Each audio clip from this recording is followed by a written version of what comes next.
동탄 센트럴파크 테니스장에서 테니스 짝이 없는 이 외로운 한 명의 이 목사가 3명이 또 테니스를 하고 계신 분이 계신 거예요. 그래가지고 잠깐 껴서 해도 되겠냐 했는데 그때 거기 박성주 목사님 계셨어요. 알고 보니까 우리 신학교 선배님이시고, 이런 또 제가 테니스 끝나고 미스터 피자에서 피자를 또 사주시더라고요. 네. 피자 먹으면서 이 간증을 하시는데, 저는 방글라데시라는 나라에 선교를 나가려고 하는 사람이고, 그런데 마음을 끄는 게, 저는 그래서 방글라데시 같은 어떤 전방개척 선교라고 하거든요. 그런 나라는 예수를 믿는 사람이 0.3% 이런 나라예요. 그런데 목회를 하시는데 전방개척 선교 같이 하시더라고요. 그래서 필이 좀 이렇게 통할 것 같다는 그런 생각이 들었어요. 그래서 참 그러는 가운데서 또 이런 좋은 청지기 수련회의 자리가 이렇게 있다고 말씀해 주시고 불러주셔서 참 감사드리고, 또 오늘 좋은 시간, 또 하나님께서 예비하신 풍성한 은혜가 임하시기를 축원합니다. 여러분, 오늘 말씀을 보기 전에요, 말씀의 제목부터 말씀드릴게요. 제목은 보내신다입니다. 보내신다. 하나님이 저를 방글라데시로 보내시지만 여러분은 하나님 뜻하신 어떤 곳으로 보내신 거예요. 믿으십니까? 금방 또 까먹으시려고 하실지도 몰라서 제가 이 김범수라는 가수가 보고 싶다라는 노래 있잖아요. 보고 싶다 이렇게 부르는데 보내신다 기억하세요? 네, 쉽습니다. 보내신다 뭐 이렇게 하셔도 되고, 하여튼 하나님께서 우리를 오늘 이 시간 우리에게 파송까지 시켜주시는 놀라운 시간들이 되기를 주님의 이름으로 축원합니다. 요한복음 말씀 보겠습니다. 요한복음 20장 19절에서 23절 말씀입니다. 요한복음 20장 19절에서 23절 말씀입니다.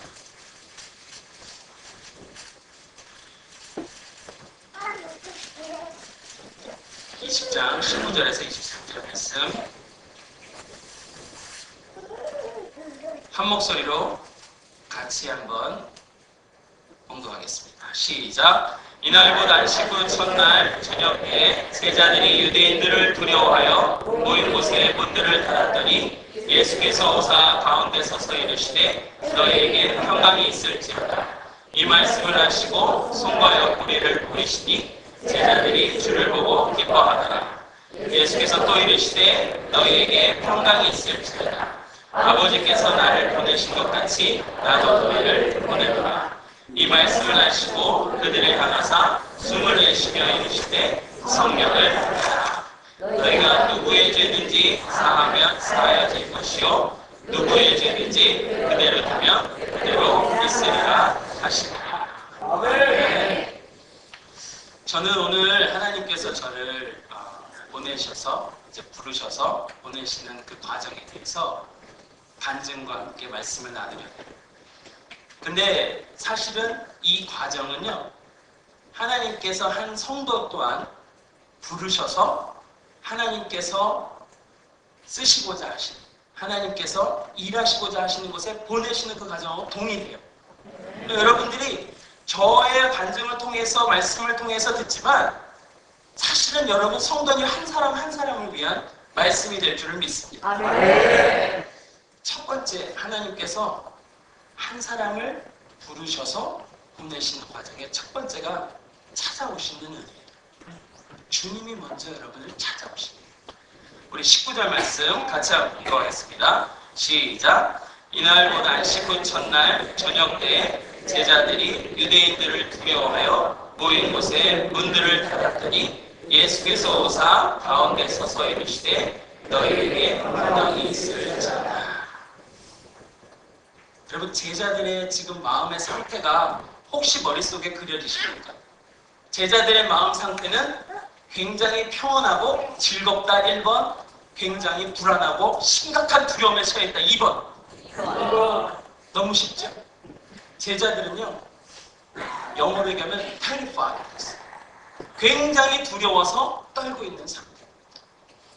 왜 그렇습니까?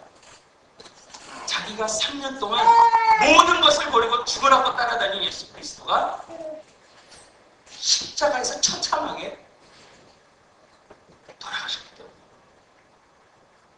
제자들은요, 아무것도 없어요. 예수님을 모든 것을 버리고 3년 동안 따라다닙니다. 그리고 유대인들이었어요, 제자들이. 유대인들이 제일 두려워하는 형벌인 나무에 달려 저주받은 자라는 그런, 너희들도 똑같이 한패지 하면서 언제 그들을 붙잡아서 죽일지 모르는 상황이에요. 제자들은 죽음의 공포 앞에서 두려워 떨 수밖에 없는 상황. 이 죽음의 공포 앞에 있는 두려움, 그리고 3년간 죽으라고 따라다닌 스승이 메시아라고 믿었던, 그리스도라고 믿었던 그분이 죽고 난 다음에 자기 할 거 없어진 허무감, 그리고 스승을 잃은 슬픔, 이 세 가지가 교차하고 있었어요. 그런데요, 예수님이 마르다에게 뭐라고 얘기한지 아세요? 나는 부활이요 생명이, 나를 믿는 자는 죽어도 살겠고 무릇 살아서 나를 믿는 자는 영원히 죽지 아니하리니 이것을 내가 믿느냐? 제자들도 그쪽에 있었을 거예요. 제자들도 아멘을 했을지 모릅니다. 그런데요, 돌아가시고 나서 부활은요, 까맣게 잊고 있었어요. 부활을 믿고 있었으면 어쩌면 당당하게 죽음을 맞이할 수도 있었어요. 불신앙이 있는 거예요. 3년간 예수님을 죽으라고 따라다니고 예수님 말을 들었다고 하지만 불신앙까지. 네 가지가 다 있었어요. 두려움, 허무감, 슬픔, 불신앙. 이 연약한 상태가 어떻게 보면 우리의 연약한 모습하고 우리의 죄된 본성하고 비슷하지 않습니까? 뭔가 조그만 거 있으면 우린 두려워하고요. 뭔가 했던 거 망치면은 허무감에 휩싸여요. 어쩔 땐 슬픔을 주체할 수 없어. 어쩔 땐 주님이 어디 있느냐 불신앙으로. 그런 그때에 이놈! 하면서 오지 않으시고 예수님께서 문을 열었다는 얘기도 없어요. 문을 열으면은 혹시 가슴이 콩닥콩닥하는데 놀랄까봐 그런 얘기도 없어요. 문을 어떻게 뚫고 오셨는지도 모르겠어요. 갑자기 나타나셔서 너희에게 평안을 씁니다. 아멘. 놀랍지 않습니다. 찾아오시는 주님. 여러분이 어떤 상태에 있든지, 얼마나 절망스러운 그런 상태에 있든지 간에 주님이 여러분을 먼저 찾아오세요. 여러분이 주님이 여러분을 찾아오지 않고 여러분이 주님을 찾았다고 말할 사람이 있어요. 저는 초등학교 때부터 교회를 다니기 시작했는데 제가 유치원을 중퇴했어요. 유치원 다니다가 큰 교통사고를 당해서 유치원을 못 다니게 됐어요. 아니, 공사판이 많이 있는데 갔다 오는데 덤프트럭이 저를 따라오는 거예요. 근데 옆에 여기에 철조망들이, 공사판이 많으니까 철조망들이 꽂혀있죠. 그래서 철조망에 팍 매달렸어요. 무서우니까. 매달려서 그것도 몰라가지고 기어 올라갔어요. 철조망 거의 끝까지 올라갔어요. 근데 덤프트럭에 보면 고리 같은 거 있잖아요. 줄 매는 고리요. 그 고리가 그 유치원의 여기를 다 끝쳤어요. 달려가는 속도와 함께 저는 땅바닥에 팍 내댕댕이 쳐지고 의식을 잃었죠. 작은 병원에 갔는데 찰가상밖에 없으니까 퇴원하라. 근데 혹시 모르니까 큰 병원에 가봐라. 갔더니 아니나 다를까 흉부에 혈관들이 터져가지고 피가 이렇게 들어요. 당장 수술 안 하면 위험해요. 저는 그때 수술을 했어요. 근데 제가 기억하기로는 저희 어머니가 고등학교 때까지 교회를 다니셨어요. 근데 제가 기억하는 것은 그 일이 있고 수원으로 이사 와서 저희 가족은 교회를 다니기 시작했어요. 아멘. 하나님이 육신의 생명도 건져주시고 영혼의 생명도 건져주시는 은혜의 자리로 찾아오시는 것을 체험하게 돼요. 아멘. 주님이 여러분을 찾아왔어요. 육신의 절망적이고 죽음이 올까 두려웠는데 생명이 임하고요. 적들이 공격할 거가 두려웠는데 구원의 은혜가 임하는 것입니다. 아멘. 신앙은 상상을 초월하는 것.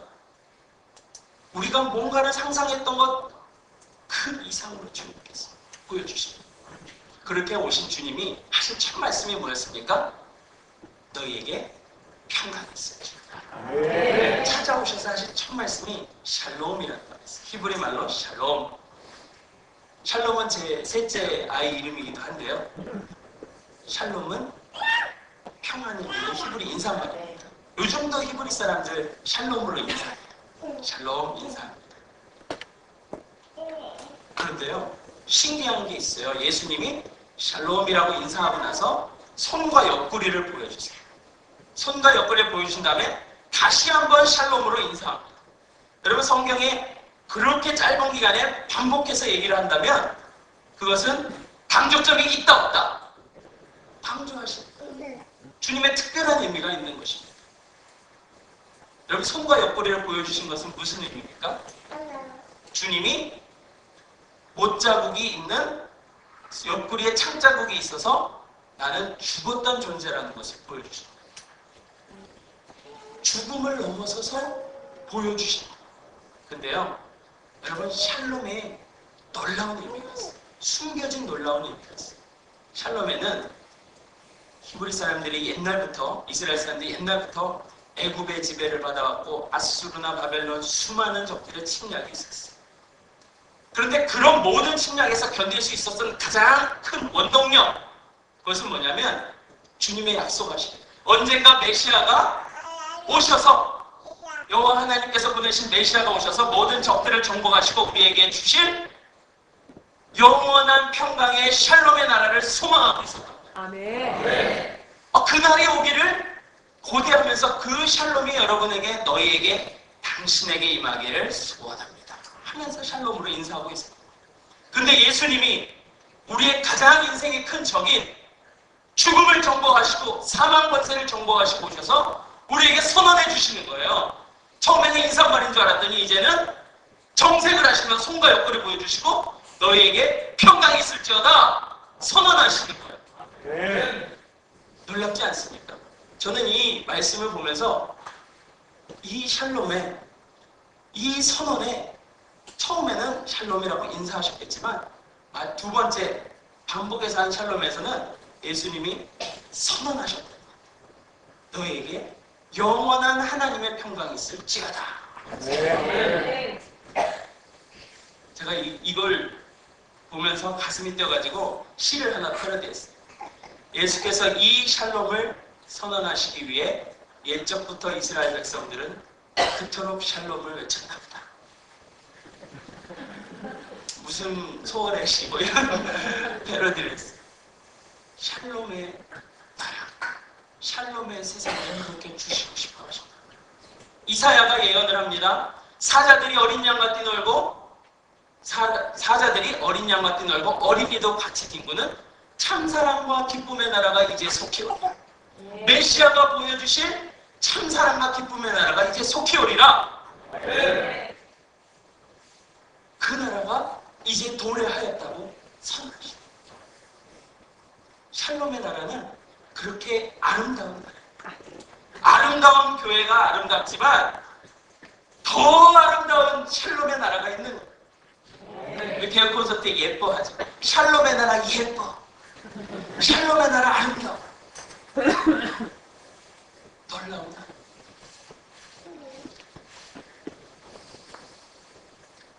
그 나라를요, 주님이 이 땅에서도 시식할 수 있다고 하셨어요.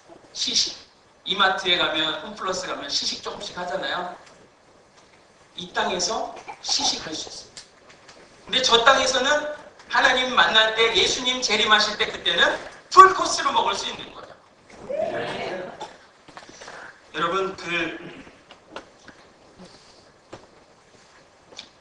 주님께서 이렇게 샬롬의 나라를 우리에게 주시는데 샬롬의 그 마음에 우리에게 변화를 주십니다.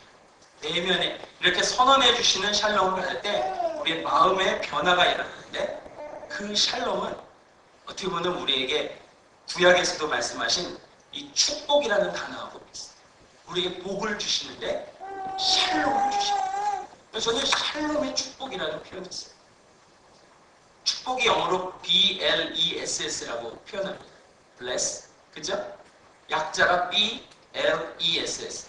저에게 알파벳 하나씩 얘기해 주세요. 그러면 샬롬이 내면의 평화를 넘어서 우리의 외면과 전 인격과 우리 전 공동체를 변화시키는 그 말씀으로, 어떻게 보면 선교학자가 그 BLESS 약자를 하나하나 분석하면서 샬롬의 축복을 설명했어요.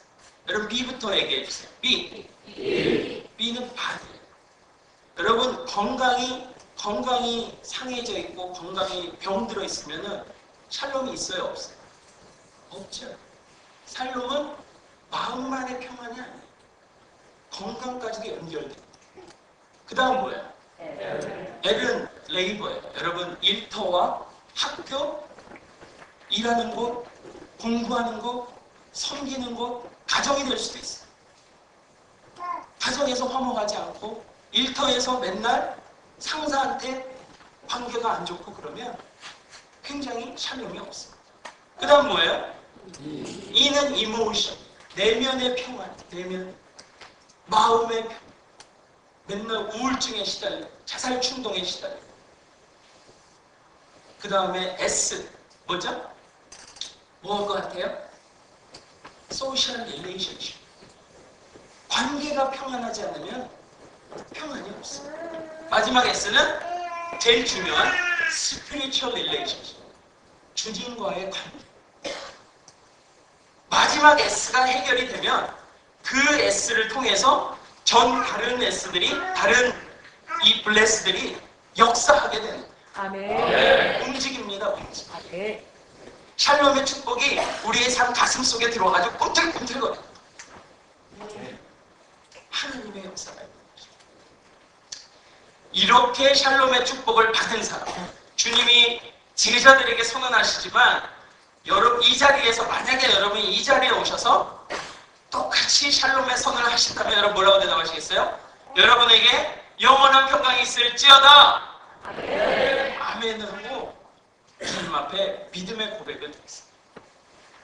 여러분의 불신앙, 두려움, 허무감, 슬픔, 이 모든 것을 내려놓고 신실한 믿음을 드렸어요. 죄를 고백하고 불신했던, 무지했었던 죄를 고백하고 주님 앞에 이 샬롬의 선언하심을 받아들이시다. 그러면 아까 얘기했던 5가지의 샬롬의 축복이 여러분에게 임하는 것이다. 그것을 체험하고 다른 사람들에게 간증할 수 있는 거예요. 그런 사람에게 주님이 이제 어떻게 하십니까? 우리 21절을 같이 한번 읽겠습니다. 21절 하반절 시작. 아버지께서 나를 보내신 것 같이 나도 너희를 보내노라. 찾아오셔서 영원한 샬롬을 선물로 주신 사람들에게 어떻게 하십니까? 이제는 그 샬롬을 전하는 대상이에요. 샬롬의 전파자로 보내십니다. 주님이 이제는 파송하십니다. 여러분 누가복음 10장에 보면요, 예수님이 제자들을, 70인 제자들을 이렇게 보냈어요. 여러분 지금 여기 한 40분 정도 계시는 것 같은데 둘씩 짝지어져서 보내십니다.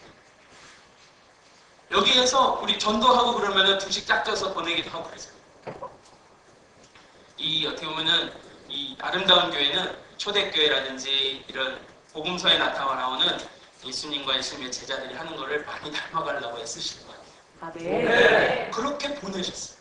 보내셔서 예수님 뭐라고 명령하세요?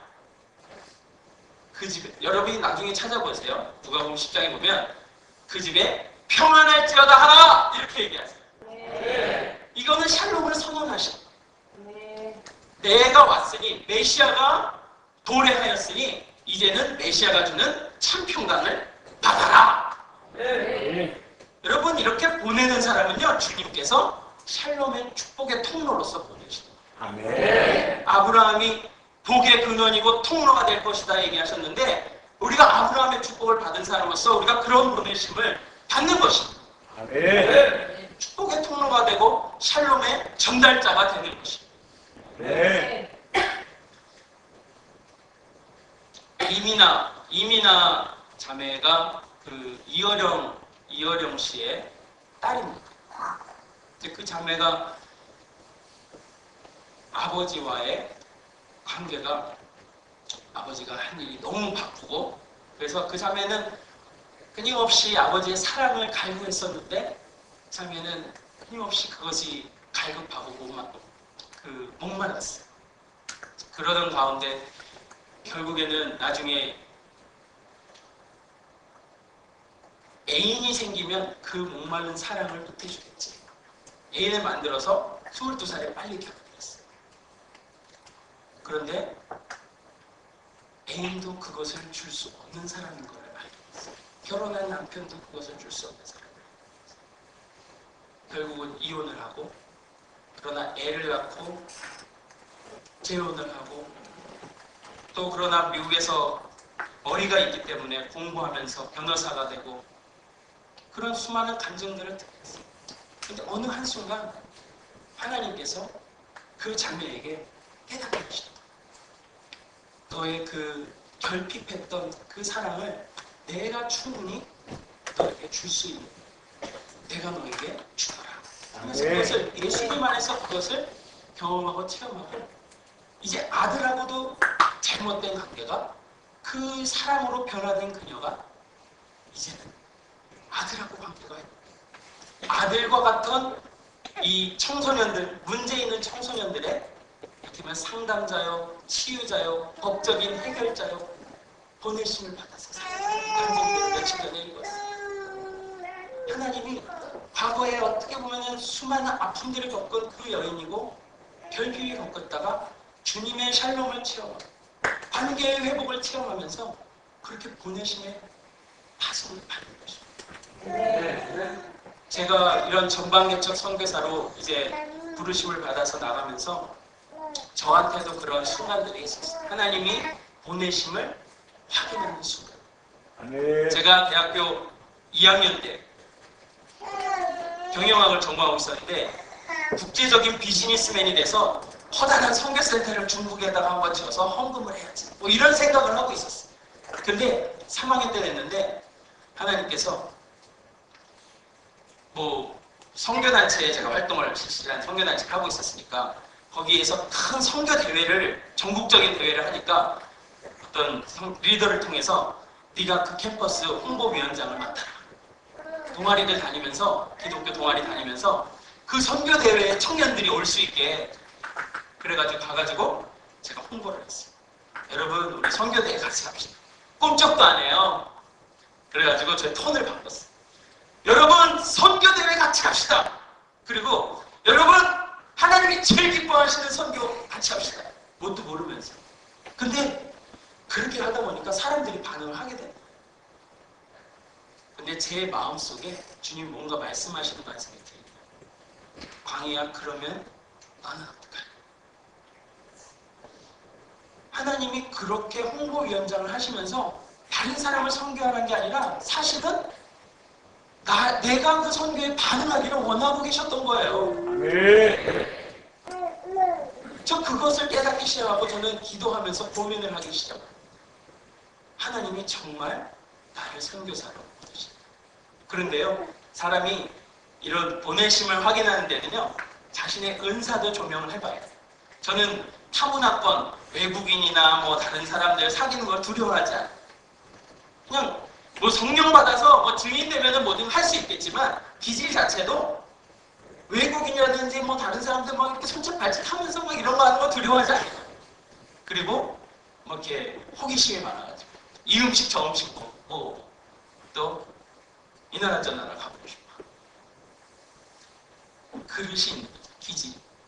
그때는 저는 상품을 잘 포장해가지고 이거를 전 세계에 수출하는 사람이 되야겠다 생각했는데, 그릇은 똑같은데 뭐가 바뀌었어요? 소개 내용물이 바뀌었어요. 예수를 알게 되니까, 복음을 알게 되니까, 야, 이거를 수출해야겠다 막 이런 생각이 들어요. 이 좋은 거를, 내가 경험한 이 좋은 거를 이 진리를 전해야 합니다. 그렇게 마음에 어느 정도 주님이 나를 이렇게 보내시고 하고 있었는데 제 안에 최종적인 확신이 부족했어요. 그래서 미국에 1년 동안 성경 훈련을 받으러 갔었어요. 마지막 한 달 동안 미국 전역을 돌면서 우리 팀원들하고 비전 테이블을 하게 됐어요. 저는 그때 한 기도 제목이 뭐냐면 하나님 정말 저를 보내시는 것이 확실하다면 사인을 주십시오. 주님 확증을 주십시오. 저를 전방개척 선교사로 보내신다면 확증을 주십시오. 그때 달라스라는 지역에서 한 목사님, 처음 보는 목사님하고 교제를 하게 됐어요. 목사님이 한 사람을 딱 기도해 주실 때 그 사람의 아픔을 얘기해 주시고 처음 보는 그리고 치유의 기도를 해주시고 예언적인 기도까지 해주시고 그래서 우리 13명이 있었는데 13명이 쫙 무릎을 꿇었어요. 저는 예언적 기도를 추구하지도 않았고 믿지도 않았었어요. 그런데 같이 기도하는 거예요. 기도하는 건 좋으니까. 그리고 제가 기도한 바가 있으니까. 기도하시는데 제 차례가 왔는데 그 시간에 다른 사람들도 깜짝 놀랐어요. 그분이 기도하실 때 이렇게 기도하십니다. 내가 내게 남들이 가지 않는 지역에 가는 사도적인 부름을 주기를 원하고 너는 닫혀진 문들을 열 것이며 너를 통해서 내가 알지 못하는 큰 일이 이루어질 것이다. 그러니 너는 전심감축이다. 하면서 나를 일으켜 세우시는 거예요. 푹푹 기도하고 있는데 그리고 구원의 투구 써라, 성령의 금 가져라, 흉배 붙여라, 신발 신어라 이러면서 하나하나 다 알려주시는 거예요. 저는 그 순간이나 그것을 이렇게 기억합니다. 기도원이 하나님께 기도하면서 양털을 가지고 주님 확증을 주십시오. 기도했던 거지. 뭔가의 사인을 확신을 갖는 그 모먼트를 기도했었는데 하나님께서 저에게 모먼트를 주시는 거예요. 네. 요즘도 제가 목욕할 때 되면 애들이 우리 애기 369, 3살, 6살, 9살 되는 애들이 옆구리 보면서 아빠 이거 뭐야 왜 이래 그러거든요. 하나님이 주님이 은혜로 아빠 건져주신 흔적이에요. 흔적이에요. 저는 그때 그 순간을 생각하면서 주님이 나를 부르셨던 흔적이에요. 주님이 여러분을 뭔가로 쓰시고자 부르신다면 여러분에게 정말로 능력 있게 보내신 바다 사역하려면 사인을 구하세요. 정말로 주님 저를 그곳으로 보내십니까? 정말 저를 이 지역의 선교사로 보내십니까? 저에게 뭔가를 하시기를 원하십니까? 주님께 기도하고 울부짖고 기도하면서 응답을 받으세요. 능력을 받아서 증인이 될 줄 믿습니다. 주님께서 뭔가의 모먼트를 주세요. 계기를 주십니다. 그 계기를 통해서 일들을 하나님께서 원하시는 일들을 하나님의 종들을 통해서 일을 해나가시는 것입니다.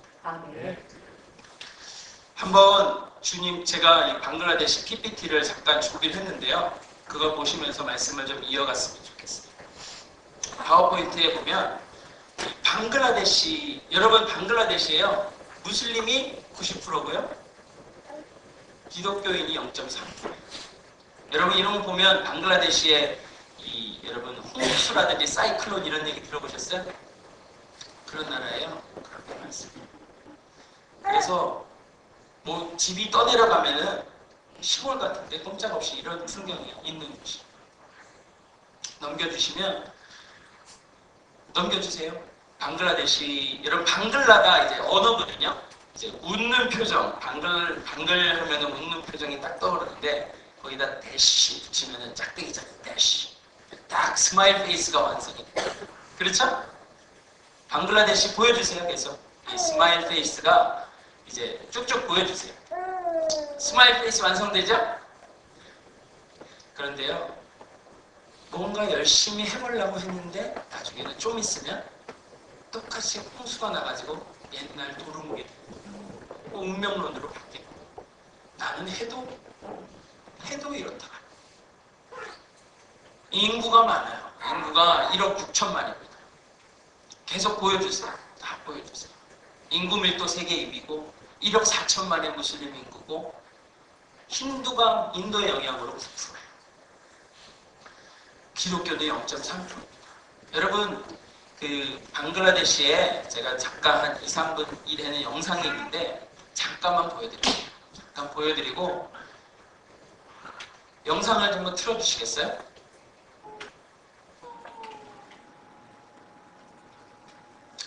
그 여기가 방글라데시 건데요. 2분짜리로 보여주세요. 2분부터.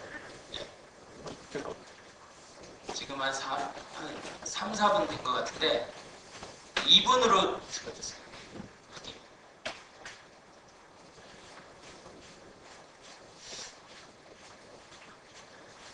그 무슬림들이 이렇게 기도하는 장면이에요. 보면은 이 콕스 바자르라는 휴양지거든요. 여기 부산과 같은 그런 데인데 이제 어떤 날이 돼가지고 이제 자기네 그 모스크에 가서 저들의 예배를 드리러 갑니다. 이 적선을 하는 사람들도 있죠. 이 사람이 한국 사람인데 다큐멘터리 가서 찍고 이날이 그거예요. 그 라마단이 끝나는 그 날이라서 라마단이 끝나면 이 사람들은 이드 축제라는 축제를 합니다. 축제. 이들에게 있어서는 최대의 명절이에요. 한 달간 그런 해가 떴을 때 금식하는 금식이 끝나고 이제는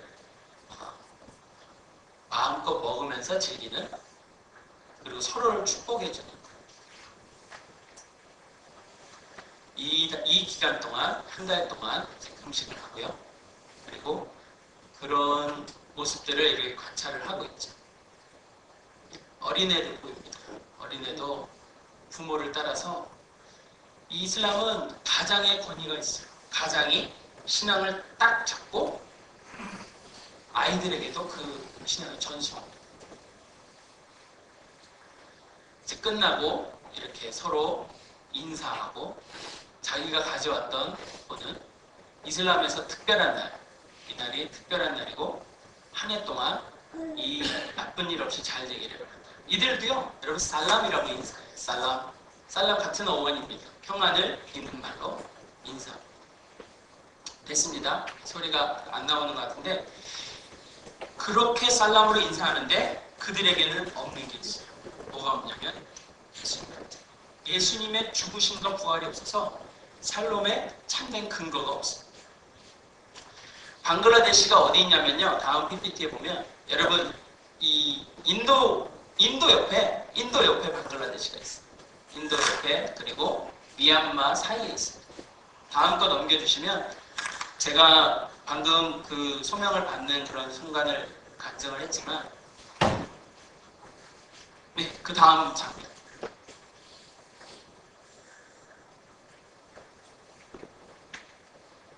넘겨주세요.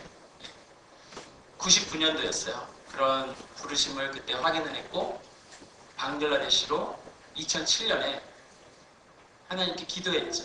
정말 하나님 영적으로 가난한 나라 전방 개척 어떻게 보면은 복음이 안전해진 나라 그런데 육적으로도 가난한 나라를 하나님께서 보내십니다. 그런 제 안에 어떤 그런 육적인 가난에 대한 또 열정도 있었어요. 그리고 2008년에는 그걸 준비하기 위해서 막막했거든요. 어떻게 그 보내신 받은 바를 사용할 것인가. 2008년에 미국 가서 2011년 올 작년이죠. 작년 10월에 귀국했습니다. 그리고 내년 2월 15일경에 출국을 할 예정입니다. 넘겨주시면 저는 두 가지 아까 말씀드린 무슬림에 대해서 제가 여기 무슬림 여인들이 있는데 모임을 하고 있었어요. 제가 그 기아대책 그 현장에 가가지고 모임을 하고 있는데 가가지고 물어봤습니다. 여러분 제가 아주 질적으로 좋은 그날 사람들이 교육에 관심이 되게 많아요. 질적으로 굉장히 좋은 기독교 이념의 학교를 세울까 하는데 여러분들 학생을 보내시겠습니까? 어린 자녀들을 보내시겠습니까? 근데 안 보내겠다. 교육에 그렇게 관심이 많은 나라인데 참 그 종교 대 종교로서의 그것은 갈등 구조가 심합니다. 넘겨주시면 저는 그것과 더불어 함께 더불어 잘 살 수 있는 샬롬 공동체가 실현될 수 있습니다. 그래서 현지인들도 지속적으로 자기네 교회들을 자국 안에서 자체적으로 외부인의 원조 없이도 이어져 갈 수 있는 교회가 세워지면 좋겠다. 넘겨주시면 저는 한마디로 무슬림 지역에도 토착적이고 자생하는 예수신앙 공동체가 세워졌으면 좋겠다. 이런 비전이 있어요. 네. 여러분, 예, 이제 됐습니다. 이제 말씀으로 다시 가세요. 주님이 이런 부족한 한 사람을 부르시고 보내셔서 뭔가 하시고 싶은 거예요. 여러분, 한 사람 한 사람 여러분에게 있잖아요. 주님이 샬롬의 증인으로서 화목해하는 대사로서 뭔가를 하시고 싶어 하시는. 그런데 죄악이 있어요. 우리의 힘으로 뭔가를 막 하려고 그래서 되는 것 같죠? 그렇지 않습니다. 주님이 뭔가를 하나 또 하세요. 22절 말씀 같이 보겠습니다. 22절 보내도라 하신 다음에 22절 말씀 시작. 이 말씀을 하시고 그들을 향하사 숨을 내쉬며 하시되 성령을 받으라. 여러분, 주님이 보내시고 나서 너는 알아서 해 이렇게 안 하셔요. 어떻게 하세요? 숨을 내쉬죠. 생뚱맞죠. 웬 숨을? 옆 사람한테 한번 숨을 한번 내쉬보세요. 옆 사람한테 해보세요. 너 저녁 때 마늘 먹었지? 여러분, 숨을 내쉬시는 건 무슨 의미예요? 똑같은 동사가 창세기 2장 7절에 나옵니다. 창세기 2장 7절에 나오는 흙으로 사람을 지으사 그 코에 생기를 불어넣으시고 흙밖에 없는 존재, 생명의 능력과 생명을 주시는 것입니다. 여러분, 마른 뼈에게 생기를 불어넣으시고 보내심 받아서 뭔가를 열심히, 제가 방글라데시 가가지고도 열심히 막 돌아다니면서 뭔가 막 이렇게 하는데 주님의 따뜻하고도 열정적이고 부어주시는 숨이 없이 사역을 하면요, 뭔가 하는 것 같은데 엇나가는 능력이 없다. 주님의 숨을 끊임없이 받으면서 그렇게 사역을 해야 되는 것입니다. 아멘. 성령을 받으라 말씀하셨는데 성령과 기도는 동전의 앞면이잖아요. 앞뒤잖아요. 기도 외에는 이런 능력이 나갈 수가 없느니라 이렇게 말씀하셨어요. 주님께서 그래서 선교사에게, 보냄받은 자에게 가장 첫째는 기도하는 것입니다. 아멘. 제가 깨어서 기도할 수 있도록, 보냄받은 자의 사명을 잘 감당할 수 있도록 기도해 주십시오. 아멘. 그리고 사랑하는 성도님들, 저는 또 그런 얘기 있어요. 선교사들이 위기에 처했는데 위기가 갑자기 해결이 됐어요. 근데 알고 보니까 보내는 지역교회에서 그 시간에 그 선교사를 위해 기도하고 있어요. 이거는 우연의 일치라기보다 하나님이 말씀하신 대로 이루어 주신 하나님의 역사예요. 그래서 선교는 가는 선교사와 보내는 지역교회 간의 아름다운 동역의 드라마다. 동역의 드라마를 여러분이 어느 사람은 중보기도를 하고 목사님은 설교하시고 어느 옆 사람은 기도하고 옆에 사람은 전도하고, 이것은요 아름다운 동역의 드라마. 아멘. 이렇게 역사하십니다. 둘씩 보내신 이유가 있었다니까요. 근데 왜 인간들만 그렇게 먼저 하냔 말이야. 몰몬교 둘이서 이렇게 아르티시 같이 이렇게 걸어다니는 몰몬교 청년들 보셨어요? 그 사람들이 2년간은 필수적으로 선교사로서 해야 돼. 그래야지 그들은 이들의 구원을 받은 자를 인정을 해줍니다. 주님께서 하시는 일들이 있는 것입니다.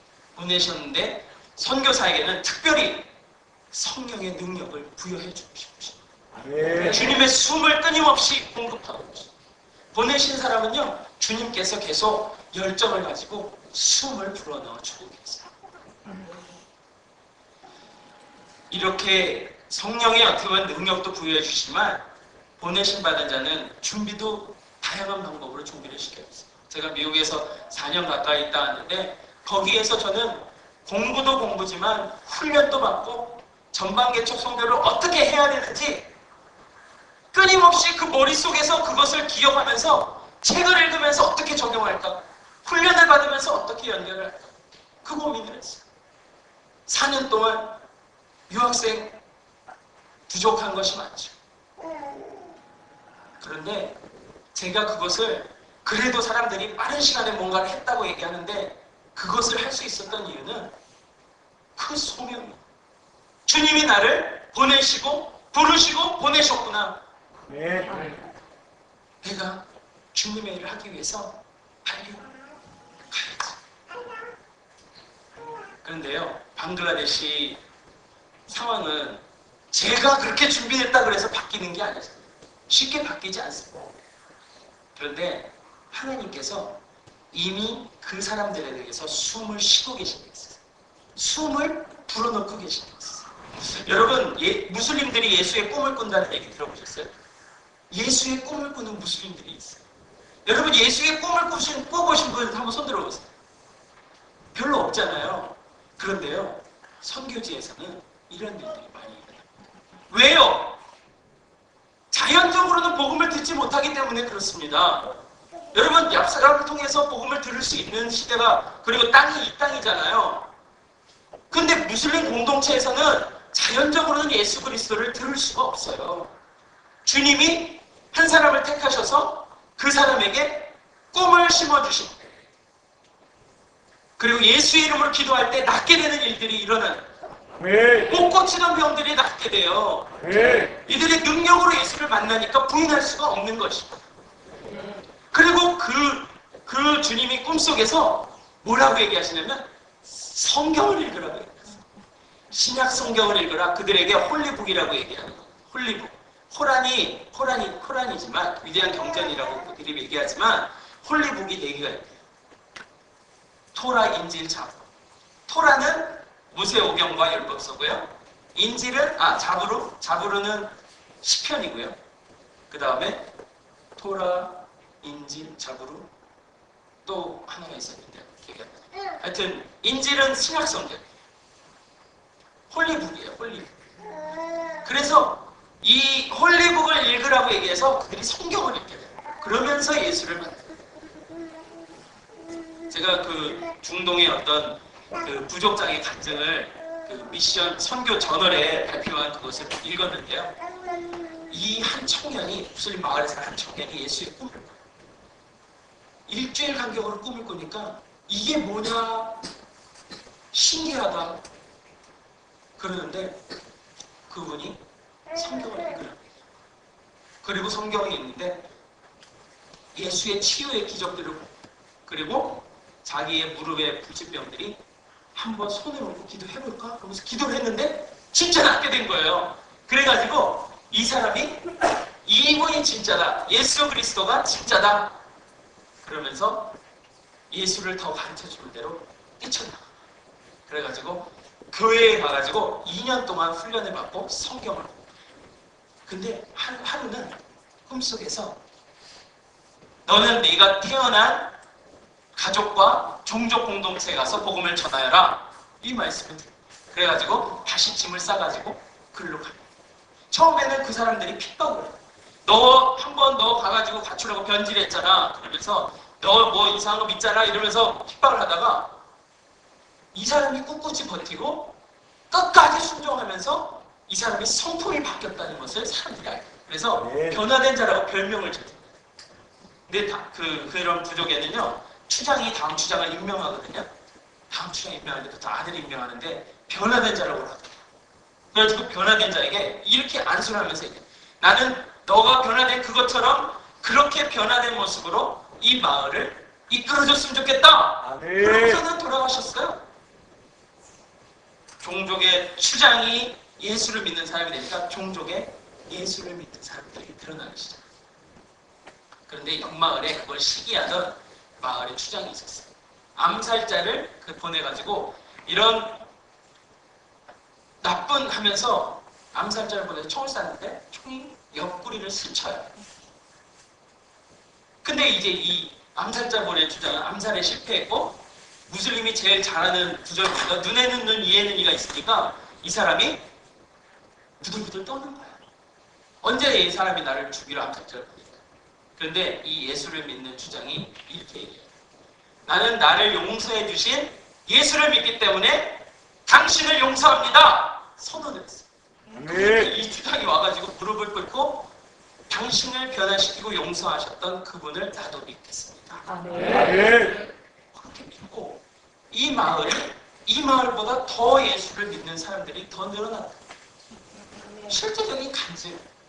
주님이 그 무슬림 마을에, 여러분 제가 무슬림이라고 하면은 여러분이 알고 있는 종교와 사회가 시들과 날줄과 지역에서 숨 하나 쓸 틈이 없는 벽과 같이 느꼈거든요. 저도 옛날에 솔직히 그랬어요. 이 벽을 어떻게 깨부시냐 부시냐 해서 영적 전쟁을 해야 되냐 막 이랬는데, 알고 보니까 제가 옛날에 유치원 때 매달린 철조망하고 비슷하더라고요. 철조망은 어때요? 구멍이 뭐가 있어요? 송송 뚫려 있어서 뭐가 지나갈 수 있어요? 바람이 지나갈 수 있어요. 성령의 바람이 지나갈 수가 있어요. 아멘. 주님의 숨이 그 사람들 가슴 속으로 들어갈 수가 있는 거예요. 아멘. 죽었던 영혼이 마른 뼈가 살아갈 수 있는 거예요. 생기야 태어나라 해서 마른 뼈가 살아났던 것처럼 그 무슬림들에게도요, 마른 뼈가 살아날 수가 있는 거예요. 아멘. 하나님의 놀라운 역사가 무슬림이 있는 그 땅에서도 일어날 수 있다면 이 땅에서는 왜 못 일어나겠어요?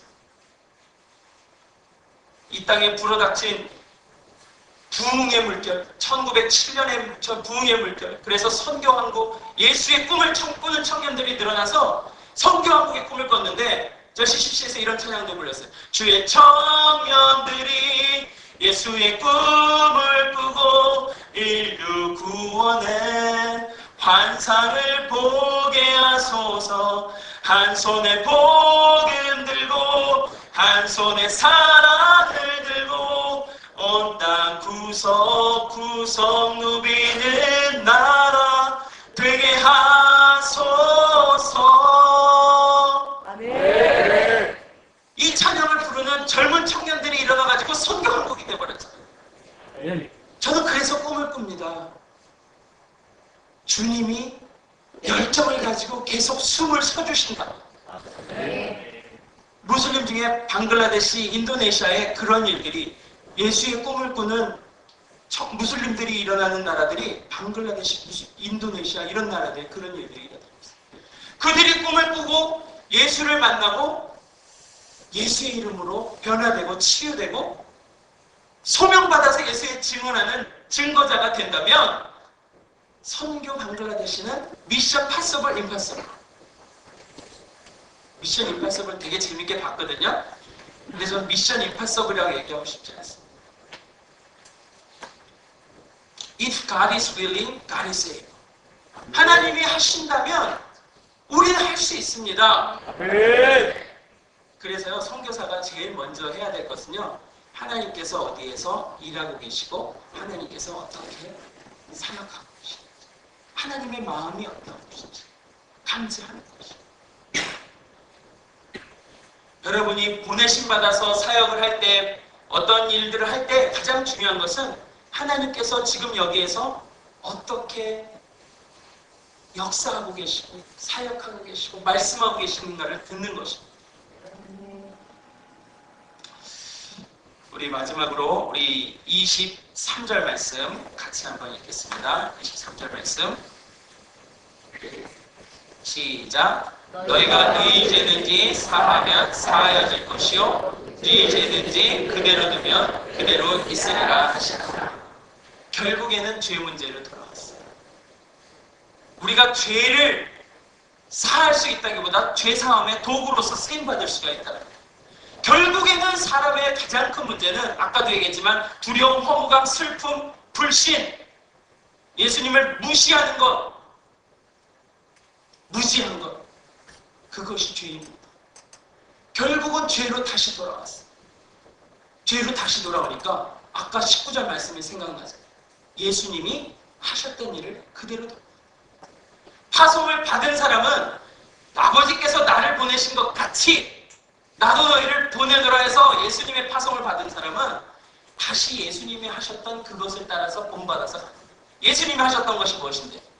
예수님이 죄에 대해서 우리가 죄에 대해서 죽지만 죽고 사는 것이 우리가 하는 것이. 보냄받은 자는 예수님이 하셨던 대로 자기의 죄에 대해서 죽고 주님이 일으키실 때 살아서 주님께서 주시는 능력을 받아서 증거하는 것이.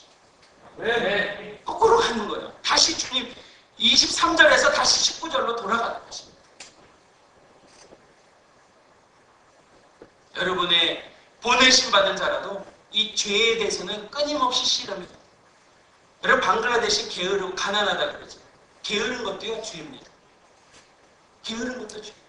게을러서 가난하다 죄입니다. 그런데요 주의할 것은 부자인데 나누지 않는 것도 죄라고 그래요. 성경에서는. 방글라데시 예수 믿는 사람 0.3%예요. 무지한 것도 예수를 모르는 무지한 것도 죄입니다. 그런데요 성경은 믿는데 전하지도 않는 것도 죄예요. 아멘. 믿음으로 하지 않는 모든 것이 죄라고 얘기하는 거예요. 여러분이 여러분의 이기적인 본성대로 육체의 정욕대로 하는 모든 일들이 어떻게 보면 여러분의 이기심의 발로의 행동인 거죠. 내 자신을 죽이고 내 자신의 정욕을 죽이고 내 자신의 소욕을 예수 그리스도의 십자가 돌아가실 때 같이 한번 못 받고 다시 사는 그 과정을 통해서 내 자신이 거듭날 때 그때 성령의 소욕을 쫓아 사는 그런 사람이 될 수 있는 것입니다. 아멘. 죄에 대해서 끊임없이 해결해. 보내심 받은 자는 끊임없이 해결을 하고 다른 사람의 이제는 죄에 대해서도 그것을 해결할 수 있는 중보자의 역할들을 해야 되는 것입니다. 하나님과 샬롬할 수 있도록 해결해야 되고 그들이 문제가 있으면 그들의 문제가 아까 얘기했던 5가지 블레스의 5가지가 건강에 어떻게 보면 훼손되어서 마음의 우울증에 의해서 훼손되어서 그리고 관계에 있어서 깨어져서 고통받는 사람들에게 우리가 그것을 전하는 사람이에요. 아멘. 아멘. 그 죄를 근데 여러분 이 개인의 죄도 있지만요. 방글라데시나 그 인도 같은 나라에 보면요. 이 한 세기 이전에 그 유행했던 한참 그거였던 사티라는 인도의 풍습이 있어요. 사티가 뭐냐면 그들의 세계관이 우리랑 좀 달라요. 힌두적인 그런 배경의 세계관인데 윌리엄 캐리가 그 벵골 지역에 웨스트 벵갈이라는 그 인도 세랑코 그 지역에 사역을 했거든요. 그래서 같은 방글라데시랑 같은 종족이에요. 그들이 사역한 거 보는데 아니 남편이 일찍 죽었어요. 남편이 일찍 죽었는데 그 사람들 세계관에는 남자가 일찍 죽으면 그 죄값은 그리고 그 책임은 여자가 저주받아서 그렇게 된 거다.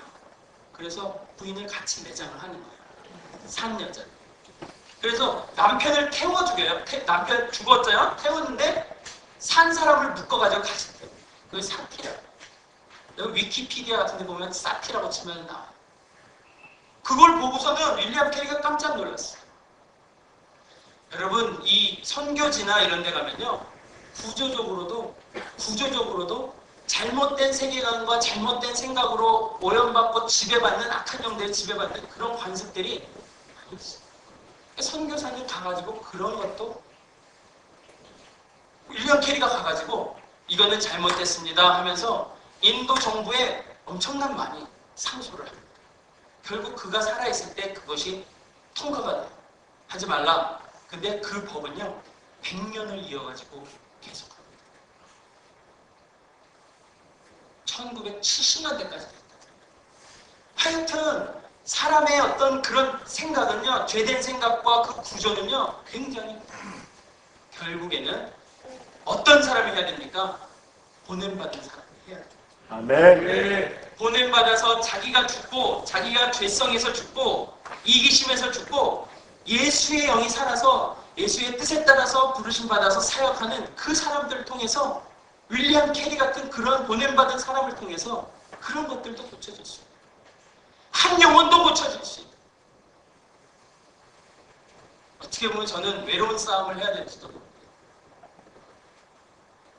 한 사람도 돌아오지 않는 그런 무슬림 땅에서 외로운 사역을 해야 되겠어요. 근데 제가 믿는 것은 제가 기도하는 것은 주님이 계속 숨을 쉬어주시기를 바라는 거예요. 아멘. 주님이 계속 숨을 쉬어주셔서 거기에서도 그런 사람들이 일어나서 미션 임파서블 같았는데 선교가 나와서 그 사람들이 무슬림들에게 선교할 수 있는 보냄받은 자로서 증거자로서의 사명을 깨달아서 선교할 수 있는 사람이 늘어나기를 바라는 것입니다. 아멘. 방글라데시 미션 파서블이면 동탄 미션 임파서블 될 이유가 뭐가 있어요? 아멘. 아멘. 하나님께서 이렇게 여러분들도 보냄받은 자의 사명을 능히 감당할 수 있는 사람들로 부르시고 보내실 줄을 믿습니다. 아멘. 여러분의 가장 첫 번째는 죄를 해결하는 것입니다. 죄를 해결하고 다시 한번 주님께서 주시는 샬롬을 회복하는 거예요. 아멘. 회개하고 하나님과의 관계를 회복하면 아까 얘기했던 5가지가 문제가 풀리기 시작합니다. 천국에선 완전히 바꾸지만 지금 여기서 시식하듯이 그 천국의 아주 아름다운 달콤한 맛들을 보기 시작하는 거예요. 기도 응답받고 문제가 해결되고 치유받는 일들이 여러분의 삶 속에 일어나게 될 줄을 믿습니다. 그렇게 하면서 신앙생활이 할 맛이 나는 거예요. 그리고 주님께 헌신해도 안 아깝다 생각이 드는 것입니다. 그렇게 하면서 우리가 주님의 사명을 능히 감당하며 평생을 나아가는 성도님 되시기를 주님의 이름으로 축원합니다. 아멘. 기도하겠습니다. 우리 한번 기도하고 한두 가지만 제가 기도하고 목사님께 이어서 드리겠습니다. 기도 한번 하시겠습니다. 반주를 잠깐 해주시면 여러분의 마음속에 한번 기도해 보십시오. 여러분의 마음속에 불편한 마음, 주님 앞에서 깨끗하게 고백하지 못하게, 주님 앞에서 신실하게 나아가지 못하게 방해하는 죄악들이 있습니다. 주님을